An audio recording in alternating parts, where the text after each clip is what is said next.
guys, for today's video is papakita ko sa inyo yung nabili natin na ano guys, yung anong tawag nito guys, so, may tutubo daw na grass sa kanyang ulo. So first, ang gagawin natin guys is dapat basain siya guys.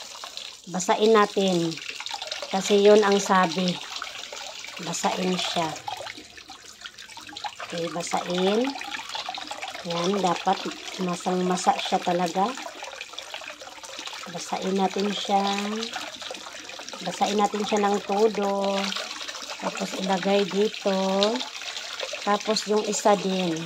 Kasi buy one take one ito guys. Buy one take one. So may tutubo na buhok dito guys. Bukas may tutubo dito na buhok sa kanyang ulo. So, yan. Humol na to din ha.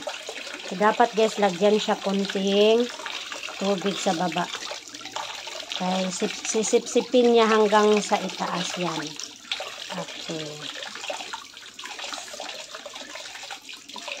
So, ayan na guys.